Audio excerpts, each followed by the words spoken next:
Buenos días, hermanos. Les invito a buscar en el capítulo 23 del libro del Éxodo en sus Biblias. Mientras lo encuentran, me gustaría que meditáramos por unos breves minutos en una frase que solemos decir los evangélicos. Esta frase es la siguiente: el cristianismo no se trata de reglas, sino de relación. ¿Lo han escuchado antes? El cristianismo no es acerca de reglas, es acerca de relación, o no es religión, es relación. Está como esa, de repente, especie de frase o de silogismo dentro del ADN del protestante o del evangélico. Y la idea, por supuesto, detrás de la frase es indicar que el cristianismo no se trata de cumplir una lista de cosas para ir al cielo, sino de cultivar una correcta relación con Dios. Y obviamente la idea detrás es absolutamente correcta. Creemos que esa es la enseñanza clara, explícita de las Escrituras. Y en ese sentido, entonces, hablamos de que el cristianismo no es religión, sino relación, o no son reglas, sino relación. Sin embargo, pensemos en esta frase por un momento. Por acá están las reglas, por acá está la relación.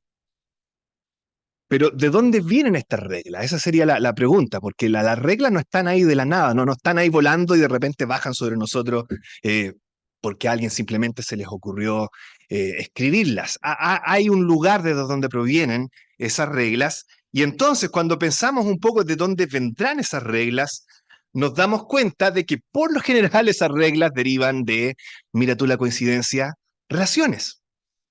De hecho, toda relación que valga la pena vivir, toda relación digna de tener, se va a caracterizar por tener ciertas reglas, quizás no explícitas, quizás no escritas abiertamente, pero sí fácticas, implícitas, que uno sabe que tiene que cumplir si es que quiere tener una correcta relación.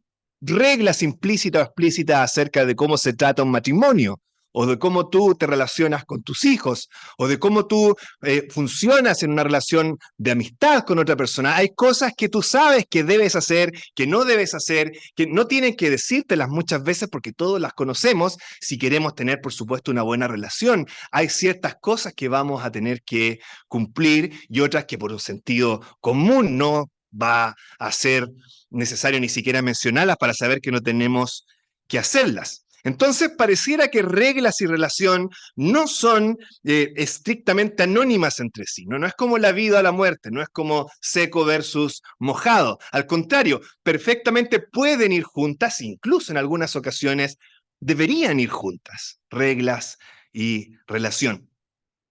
Menciono esto porque justamente eso es lo que tenemos acá hasta el momento en el libro del Éxodo.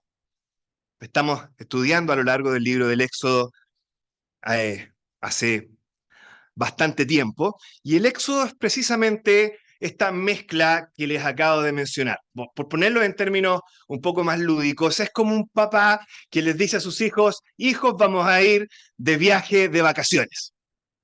Será genial, lo vamos a pasar estupendo, y hasta ese punto son buenas noticias. Pero luego el papá les dice, y entonces acá hay una serie de reglas que tendremos que cumplir si es que queremos pasar justamente un buen tiempo juntos.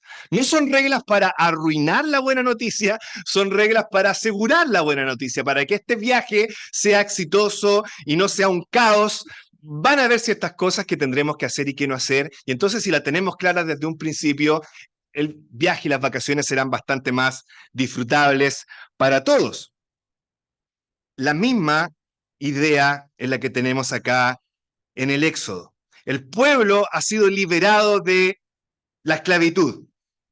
Luego de ser liberado de la esclavitud, que es una buena noticia, hay una noticia de liberación, están esclavizados por más de 400 años, son sacados de ese lugar, hasta ese punto es puras buenas noticias, pero luego hay una serie de mandamientos estipulados en un pacto que también hemos visto, que nos muestran cómo vivir en esa libertad. O sea, hay una libertad que se compra para ellos, pero luego hay una serie de mandamientos que te dicen cómo debes vivir correctamente en esa libertad. No para arruinarte la libertad, sino para asegurar que vivas como una persona libre. No es para arruinar las buenas noticias, sino para asegurar justamente las buenas noticias. Y ahí están, siempre las dos cosas. Dios, les decía la semana pasada, establece un patrón, establece una especie de paradigma de cómo Él hace las cosas justamente acá en el libro del Éxodo. Y este siempre es el paradigma: redención, mandamientos; relación, reglas; indicativos, imperativos; justificación, santificación. Dios siempre funciona de la misma manera, siempre en ese orden y nunca al revés, cuando se trata de establecer una relación con su pueblo en las Escrituras. Y acá también hasta el momento ha otorgado libertad y luego el patrón para mantenerse y seguir en esa libertad. Sin embargo, esto no es el fin, esto no es todo en los planes de Dios. ¿Por qué? Porque les ha dado la libertad. Está la buena noticia, el evangelio. Luego vienen los mandamientos, las reglas que aseguran que el pueblo vivirá en esa libertad, pero ahora les dice: para cumplir con esto, yo no los voy a dejar solos. Vamos a establecer, vamos a dar una provisión especial para que ustedes justamente puedan cumplir con la tarea que tienen por delante. O sea, tenemos el evangelio, tenemos la vida de cierta manera, viviendo en libertad, pero ahora dice Dios: les voy a proveer de algo para que puedan tener la capacidad de vivir esa vida en libertad. Y ahí es donde entra una figura que se nos menciona en el pasaje que veremos hoy, que es la figura del ángel de Jehová, y es precisamente el foco del pasaje que vamos a ver hoy día. Así que les invito a leer en Éxodo capítulo 23 y vamos a comenzar la lectura en el versículo 20. Éxodo capítulo 23, versículo 20.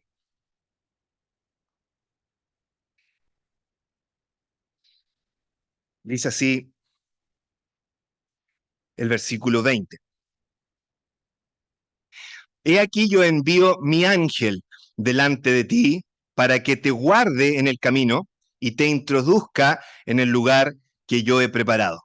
Guárdate delante de él y oye su voz. No le seas rebelde, porque él no perdonará vuestra rebelión, porque mi nombre está en él. Pero si en verdad oyeres su voz e hicieres todo lo que yo te dijere, seré enemigo de tus enemigos y afligiré a los que te afligieren. Porque mi ángel irá delante de ti y te llevará a la tierra del amorreo, del eteo, del fereceo, del cananeo, del heveo y del jebuseo, a los cuales yo haré destruir. No te inclinarás a sus dioses, ni los servirás, ni harás como ellos hacen. Antes los destruirás del todo y quebrarás totalmente sus estatuas. Mas a Jehová vuestro Dios serviréis, y él bendecirá tu pan y tus aguas, y yo quitaré toda enfermedad en medio de ti. No habrá mujer que aborte ni estéril en tu tierra, y yo completaré el número de tus días. Yo enviaré mi terror delante de ti, y consternaré a todo pueblo donde entres, y te daré la cerviz de todos tus enemigos. Enviaré delante de ti la avispa que eche, o el terror, otras traducciones mencionan, que eche fuera al heveo, al cananeo y al eteo de delante de ti. No los echaré de delante de ti en un año, para que no quede la tierra desierta y se aumenten contra ti las fieras del campo. Poco a poco los echaré de delante de ti, hasta que te multipliques y tomes posesión de la tierra. Y fijaré tus límites desde el mar Rojo hasta el mar de los Filisteos, y desde el desierto hasta el Éufrates, porque pondré en tus manos a los moradores de la tierra, y tú los echarás de delante de ti. No harás alianza con ellos ni con sus dioses. En tu tierra no habitarán, no sea que te hagan pecar contra mí, sirviendo a sus dioses, porque te será tropiezo. Hasta aquí la lectura por esta mañana. Entonces, el ángel de Jehová, mi ángel, dice el versículo 20 también más adelante. No es primera vez que aparece este personaje dentro del Éxodo. Ya lo hizo en el capítulo 3, cuando Moisés ve esta zarza que arde, que no se apaga. Quien habla desde la zarza es el ángel de Jehová. Y luego, posterior a la liberación de Israel, aparece nuevamente este ángel de Jehová cuando comienzan el viaje por el desierto. Y en esas oportunidades, una de las cosas que mencionamos y mencionábamos es que probablemente este ángel de Jehová en realidad es una manifestación de Dios el Hijo, en una forma específica antes de venir y tomar forma de hombre o tomar cuerpo de hombre. Es una manifestación poniéndolo en palabras sofisticadas, preencarnacional de Dios el Hijo. Entonces Cristo Jesús mostrándose en el Antiguo Testamento y es llamado entonces el ángel de Jehová. Esa es nada menos la persona que irá delante del pueblo para darle la victoria al pueblo. Eso es lo que está diciendo el versículo 20 hasta el final. Y entonces, cuando pensamos en el ángel de Jehová de esta manera, nos damos cuenta cómo esta especie de ilustración del Éxodo se hace realidad precisamente en nosotros en el día de hoy. Es una ilustración de la realidad que vivimos nosotros en el día de hoy. Piensen en los hebreos por una parte. Lo hemos dicho hace minutos atrás en más de una oportunidad. El pueblo hebreo es liberado de la esclavitud. Luego, en esta libertad de la esclavitud, reciben mandamientos que le enseñan cómo vivir en esa libertad. Pero entonces, en tercer lugar, tenemos a Dios el Hijo habitando delante de ellos para asegurarse de que puedan cumplir con la tarea que tienen por delante. Están esas tres etapas: libertad, mandamientos que te enseñan a vivir en libertad y la provisión de nada menos que del ángel de Jehová o Dios el Hijo para asegurarte de que cumplas con tu tarea. Y esto lo traducimos a nuestra vida cristiana y la imagen, el patrón es bastante similar, si ustedes lo piensan. Como creyentes, como cristianos, hemos sido liberados también de la esclavitud del pecado. Pero luego que estamos libres de la esclavitud del pecado, tenemos una tarea por delante, tenemos una vida por delante, una vida de crecimiento que implicará renunciar al pecado, arrepentirnos permanentemente de una vida a la que estamos acostumbrados y de empezar a vivir en nosotros la vida de Cristo. Ahí está la vida de libertad. Pero entonces tenemos en tercer lugar una promesa en las Escrituras, y es que el mismo ángel de Jehová, pero ahora Cristo, en todo su esplendor, encarnado, resucitado y glorificado, dice, está con nosotros y en nosotros, en la persona del Espíritu Santo, para que podamos tener el poder de vivir esa vida que tenemos por delante. La imagen es bastante similar, si ustedes lo ven desde ese punto. Por lo tanto, siguiendo con la misma idea, los mismos imperativos que se requieren del pueblo de Israel en el pasaje que acabamos de leer, a la luz de que el ángel de Jehová va a ir delante de ellos, son los mismos que se requieren de cada uno de nosotros, a la luz de que el Espíritu de Dios mora en nosotros para poder vivir esta vida cristiana que tenemos por delante. Y entonces lo que quisiera hacer en los minutos que tenemos es ver por lo menos 4 de esos imperativos dirigidos al pueblo de Dios en el Antiguo Testamento, pero que son perfectamente aplicables a nosotros como pueblo de Dios en la época en la que nos ha tocado vivir. 4 imperativos que encontramos en este pasaje. ¿Qué se nos llama a hacer en este pasaje? 4 cosas. Número 1, confía en su victoria. Eso es lo primero que vamos a ver. Número 2, obedece sus mandamientos. Número 3, espera sus tiempos. Y número 4, descansa en sus planes. Esas son las 4 cosas, entonces, que quiero que podamos desarrollar en estos minutos y luego concluimos con el mensaje. Primero, entonces, confía en su victoria. Versículos 20 al 23. Confía en la victoria. Un llamado a confiar en la victoria de Dios. Fíjense por un momento en las características con las que se nos describe este ángel de Jehová. Según el versículo 21, este ángel no perdonará la rebelión de su pueblo. Esta es una persona que dice, no perdonará vuestra rebelión. En otras palabras, se trata de alguien que tiene esa capacidad, en otras palabras, tiene esa capacidad de perdonar o no perdonar rebeliones, alguien con la autoridad suficiente como para perdonar pecados. Y obviamente cuando escuchamos esto en el contexto de que hemos visto el resto de la Biblia y que ya sabemos por otros pasajes que solo Dios puede perdonar pecados, entonces ya empieza a hacérsenos un poco familiar la idea, ¿verdad? De que este ángel es más que un simple ángel como Gabriel o como Miguel o... No, hay alguien acá que va más allá, que tiene ese poder para perdonar o no perdonar la rebelión del pueblo. Luego el versículo sigue y nos dice que el nombre de Dios está en él. O sea, es una persona tremendamente identificada con Dios, tanto así que el nombre de Dios está en él y cuando se habla de Dios perfectamente se puede hablar de él. Y esto se confirma en el versículo 22, porque el versículo 22 nos fuerza a equiparar al ángel con Dios mismo. Porque primero nos dice que escuchemos lo que el ángel dice, pero inmediatamente después nos llama a hacer lo que Dios dice. Como, escúchenle a él y hagan lo que les digo. La verdad es que si tú escuchas a alguien, tú haces lo que estás escuchando que él dice.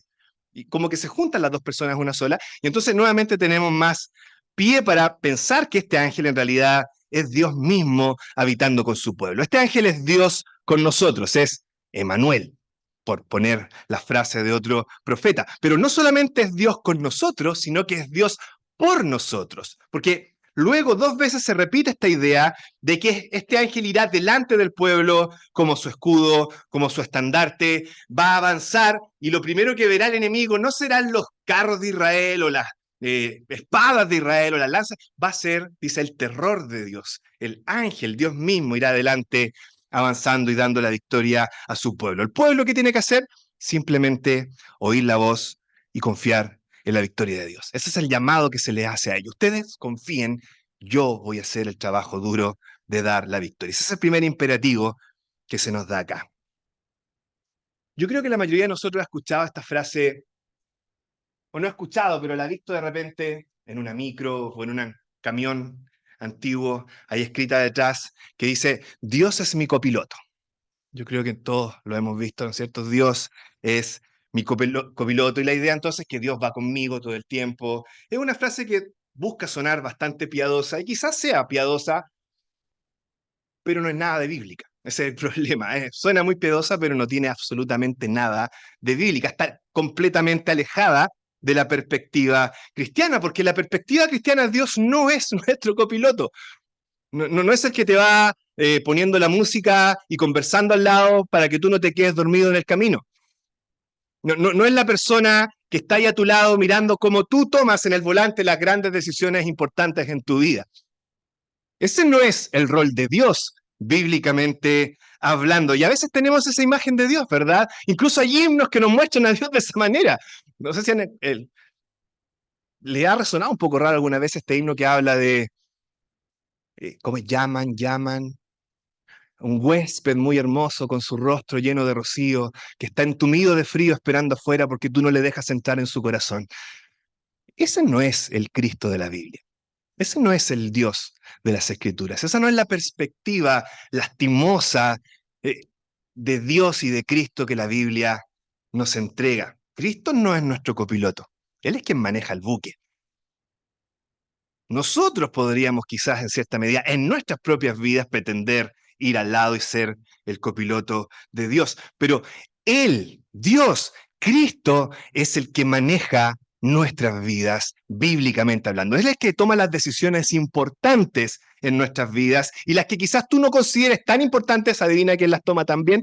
Él, esa es la perspectiva bíblica. De eso se trata el cristianismo, dejar por un momento nuestro orgullo y sacar las manos del volante y permitirle a Él que tome control. Eso es lo difícil en la vida cristiana. No porque sea difícil hacerlo fácticamente, sino por lo difícil que nuestro orgullo nos pone la tarea precisamente de pretender que nosotros siempre sabemos mejor qué es lo que hacemos con nuestra propia vida. Y tiene todo el sentido del mundo.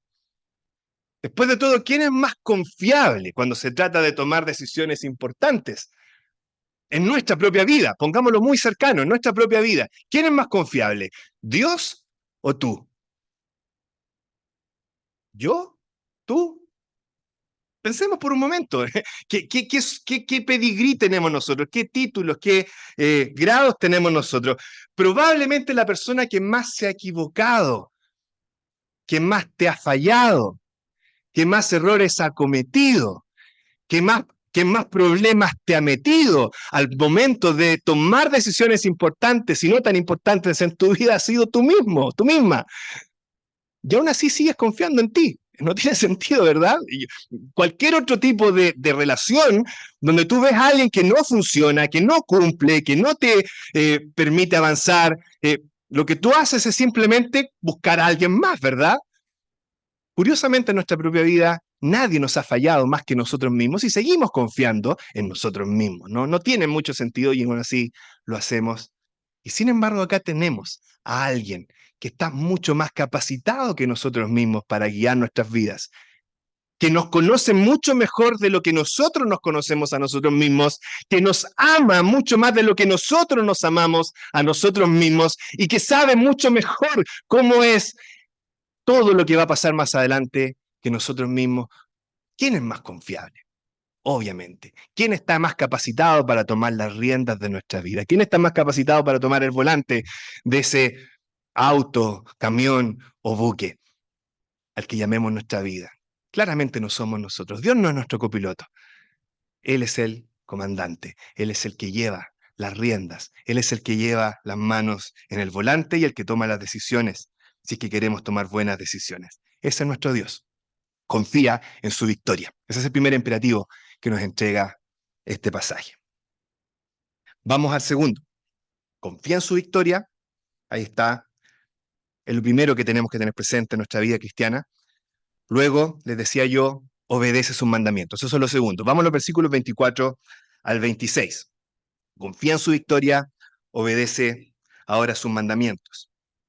Ustedes leen estos versículos 24 al 26 y dicen, perfecto, acá tenemos una alusión a no arrodillarnos o adorar a otros dioses. Sin embargo, si dejamos hasta ahí el pasaje, no lo profundizamos un poco más, la verdad es que no vamos a lograr entender el peso que tiene el párrafo en sí para nuestra vida cristiana. Sobre todo porque, si ustedes lo piensan, inclinarse ante un ídolo no es una tentación que nos llegue muy de cerca, ¿verdad? Yo creo que ninguno de nosotros va a tener una compulsión específica, irresistible, por ver estas figuras espantosas de 20 brazos que tienen los hindúes, o un elefante muy adornado y decirle, oh, tengo que resistir a la tentación de arrodillarme ante ese animal y debo con todas mis fuerzas impedir que mis rodillas se doblen. No, la verdad es que probablemente no nos será de mucha tentación ver una imagen así. Será una tontera, y la verdad es que cualquier cosa que parezca una tontera, no es una tentación. ¿Y saben qué? Probablemente los hebreos tampoco tenían una compulsión específica o especial por arrodillarse ante un dios cananeo puntual. Por ahí no iba la cosa, no había una tendencia a entregarle comida a un dios y que con la otra mano tuvieras que pegarle para no entregarle comida. Por ahí no iba la tentación, ni para los hebreos, ni tampoco para nosotros. La cosa iba por otro lado. Y el punto acá tiene que ver más bien con la disyuntiva entre dos cosas. Una, imitar a otros para lograr que te vaya bien en la vida, versus obedecer a Dios y no hacer lo que hacen otros. Esa es la disyuntiva. Ahí están las dos opciones. O imitas a otros que les ha ido bien y que te aseguran que si tú sigues por el mismo camino también te irá bien, o decides obedecer a Dios y no hacer lo que hacen los otros.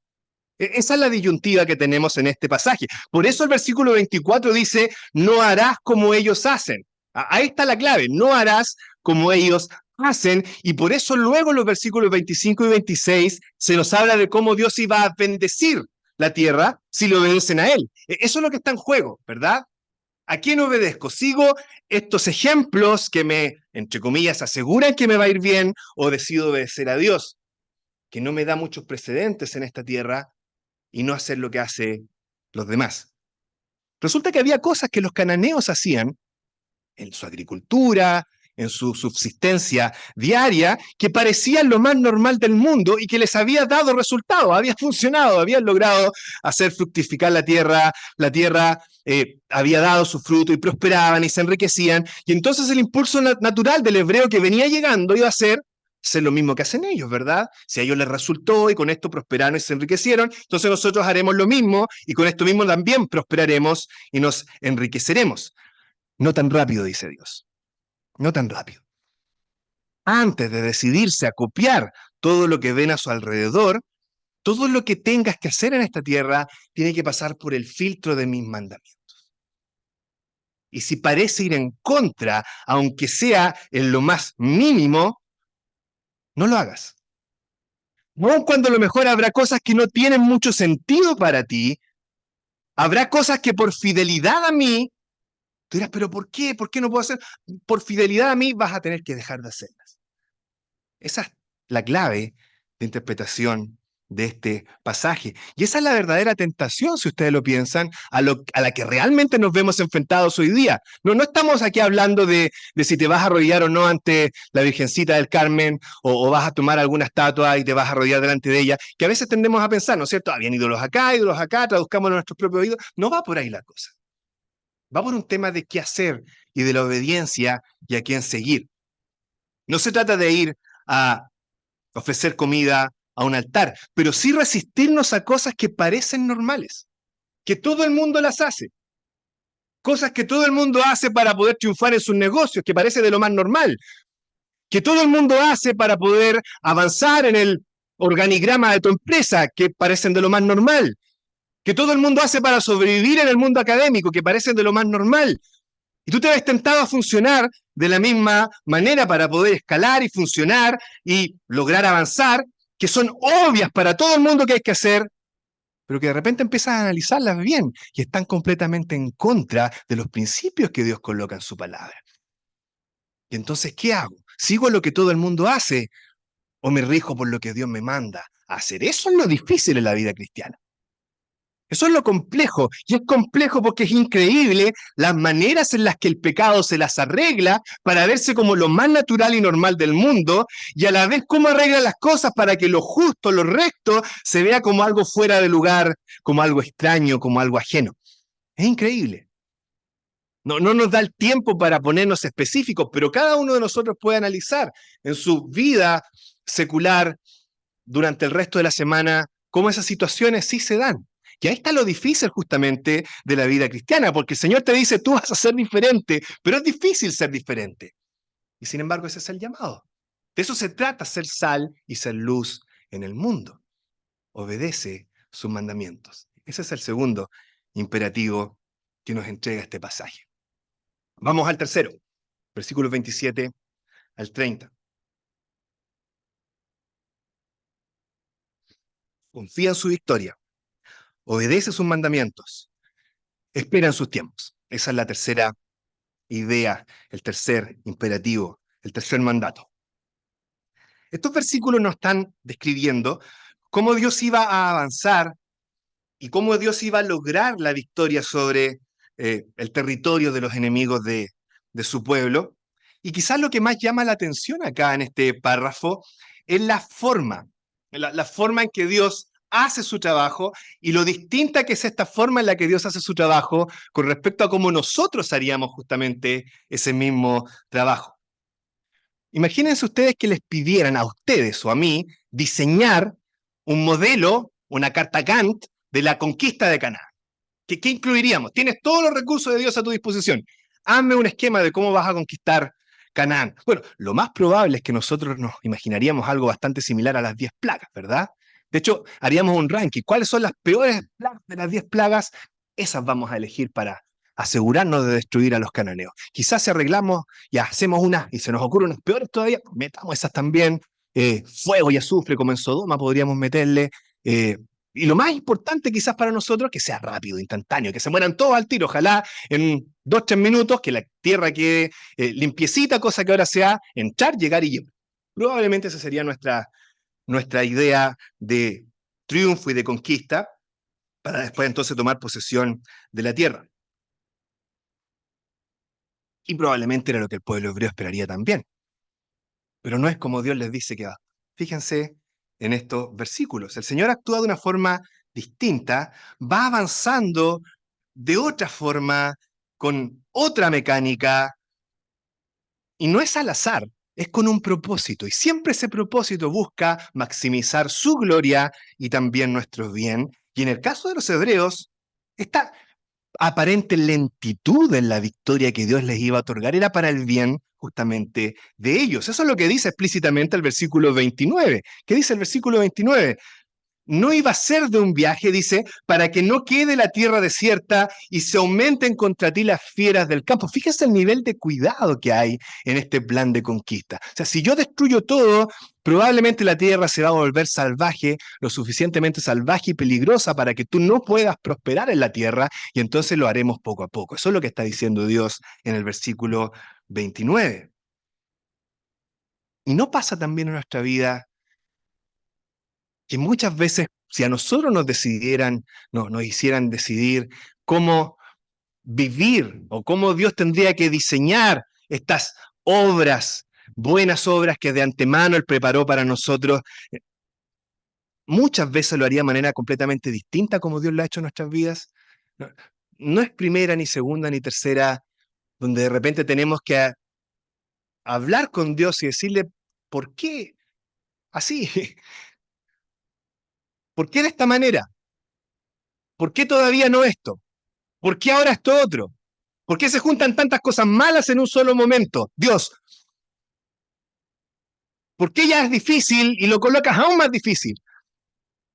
No entendemos, ¿verdad? Hay un propósito detrás, sin embargo. Hay una lentitud en los planes de Dios, sea en tu vida matrimonial, sea en tu vida laboral, sea en la crianza de tus hijos, sea incluso en el ministerio, en tu testimonio personal, donde la victoria no es instantánea, no es automática. Hay días buenos, ¿verdad? Hay días malos, hay días para el olvido de lo terribles que son, y son lentos. Pero sin embargo, poco a poco, si tú miras para atrás, vamos avanzando. Y Dios dice, no es porque a mí se me ocurrió, porque no pudiera hacerlo de otra manera. Hay un propósito detrás. Y siempre ese propósito es para maximizar la gloria de Dios y el bien de los suyos. Se me ocurren solo dos cosas que pueden no darse si tú tienes una victoria instantánea e inmediata. Probablemente teniendo ese ruido me llama, me distrae.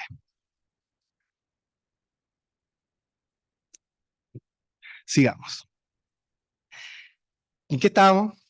Tercer punto, repetimos, no.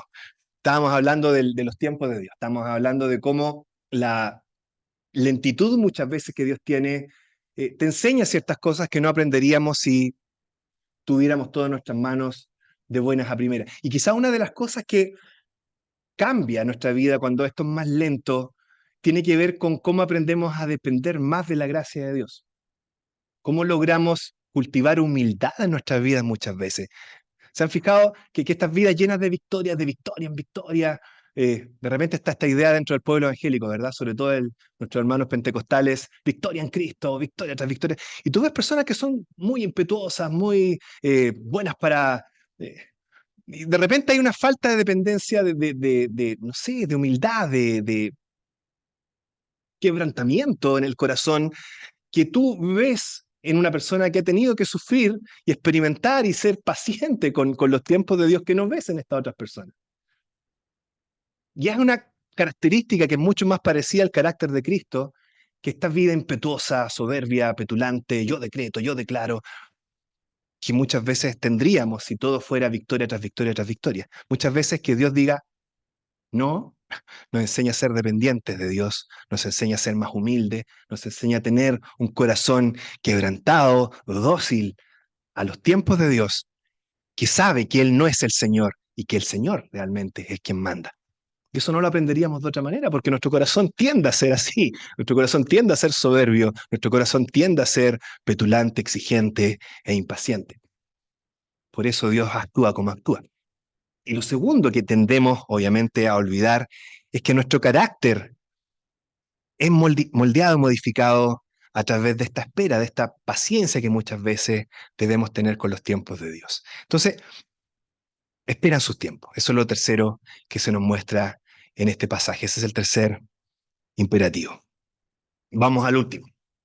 Dijimos, confía en su victoria, obedece sus mandamientos, espera en sus tiempos, finalmente descansa en sus planes. Versículos 31 al 33. Si ustedes se fijan, esto parte limitando, describiendo los límites que en el futuro va a disfrutar el pueblo de Dios. Lo curioso es que en este momento Israel no tiene nada. Con suerte Abraham compró un pedazo de tierra para sepultar a su mujer. Y eso es todo lo que Israel, como Israel, tiene en la tierra prometida. Nada.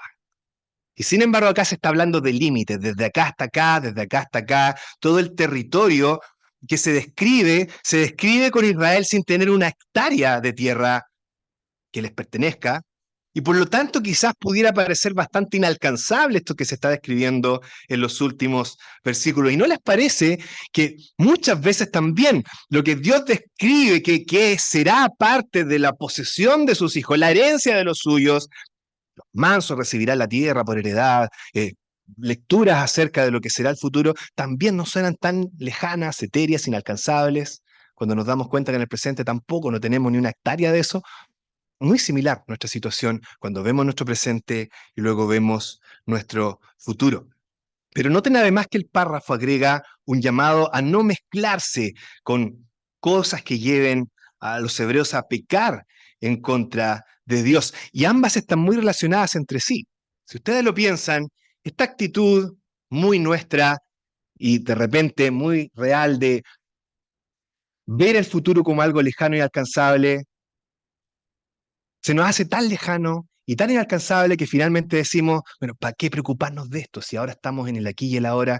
Y eso nos lleva muchas veces a que cada uno se desvíe por su propio camino, como dice Dios de la oveja en Isaías 53, y nuestros caminos suelen ser torcidos, imperfectos y llenos de pecado, y entonces terminamos pecando en contra de Dios por esta falta de perspectiva que tenemos con respecto al futuro que se nos ha prometido.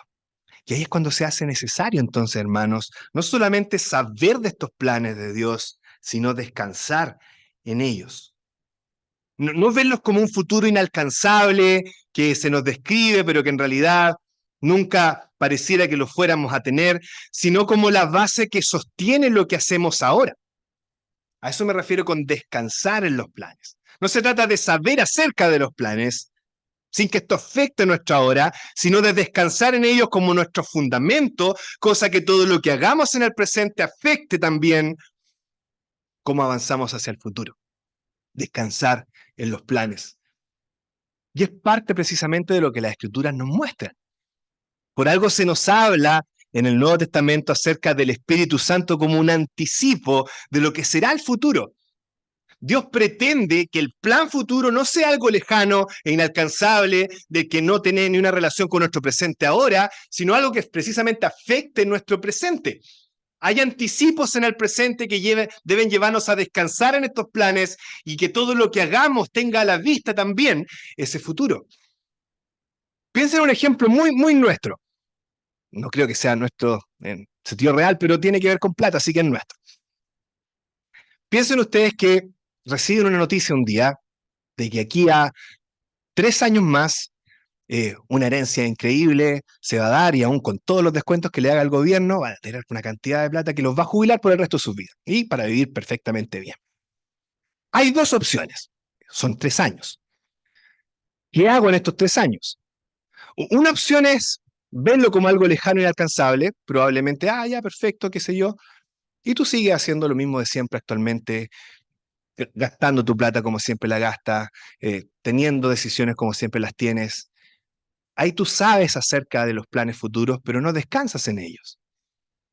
Pero otra manera es que tú realmente te des cuenta, mira, de aquí a 3 años es esto, esto y esto otro, y entonces tú lo que empiezas a hacer en el presente se ve afectado. ¿Cómo gastas tu dinero ahora? ¿Cómo piensas en el futuro? ¿Cómo eso que tenías pensado en ahorrar para después ahora quizás no lo miras tan como un ahorro, sino que te das cuenta, no, pues tengo el ahorro ahora, lo puedo ocupar en el presente, puedo reservarlo para esto y otras cosas? ¿Se fijan? La noticia acerca de lo que va a pasar en el futuro empieza a modificar cómo tú actúas, cómo tú decides, cómo tú vives en el ahora ya. Estás descansando en la noticia del futuro, no simplemente sabiendo acerca de ella. Esa es más o menos la idea, perdón, en lo mundano de del ejemplo que se nos está indicando acá. Hay algo mucho más grande que plata y dinero acá en juego. Se trata de las promesas, de la herencia que Dios tiene para sus hijos. Y es momento de que dejemos de saber solamente acerca de ellas y que descansemos en ellas. Esa será la única forma de en que nuestras vidas y nuestras decisiones empezarán a ser modificadas de manera tal que no nos apartemos por nuestro propio camino, sino que sigamos descansando en los planes de Dios y caminando por el camino que Él también ha trazado para nosotros. Descansa en sus planes. Ese es el cuarto y último imperativo en la vida cristiana que este pasaje te llama a tener presente como parte del cuerpo de Dios. Confía en su victoria, obedece sus mandamientos, espera en sus tiempos, descansa en sus planes. ¿No es un bonito resumen de la vida cristiana? De eso se trata justamente la vida cristiana. Para ellos era el ángel de Jehová que vendría delante de ellos, que iría preparando lugar precisamente para ellos en la tierra prometida. Para nosotros, en la presentación final de ese ángel, en la persona de Cristo encarnado, que llega a este mundo. Y no le resulta coincidente que en algún momento Él se acerque y nos dice, voy pues a preparar lugar para vosotros. Yo no sé ustedes, pero siempre me imaginaba este pasaje a Cristo como ordenando habitaciones en el cielo. Esa era como la idea, voy pues a preparar lugar para vosotros, hay muchas moradas, entonces Él está preparando las moradas en el cielo. Pero es mucho más bello que eso. Piensen en el momento en el que Jesús está diciendo estas palabras. Voy pues a preparar lugar para vosotros. Aquí voy. ¿A dónde iba Cristo en ese momento? No iba al cielo. Eso fue más adelante. Iba a la cruz. Y no me digan ustedes que ese no fue el lugar donde por excelencia preparó lugar para nosotros. No porque el lugar fuera inadecuado, sino porque nosotros éramos inadecuados para el lugar que está preparado desde el principio de la eternidad. Voy pues a preparar lugar para vosotros. Y no asciende automáticamente, sino que desciende y es clavado en una cruz y sufre nuestra maldición para revestirnos de su justicia y de su rectitud, y así entonces estamos en condiciones de donde Él está, nosotros también estar. Voy pues a preparar lugar para ustedes. Y actualmente en nuestra vida cristiana entonces podemos tener esta libertad, podemos vivir una vida digna de esa libertad. Pero no solo eso, sino que tenemos a alguien que vive en nosotros, que prepara lugar para nosotros y que nos ayuda y nos sustenta para que día a día podamos vivir esa vida como Él quiere que la vivamos. De eso se trata la vida cristiana. Gloria a Dios por ella, que el Señor bendiga su palabra.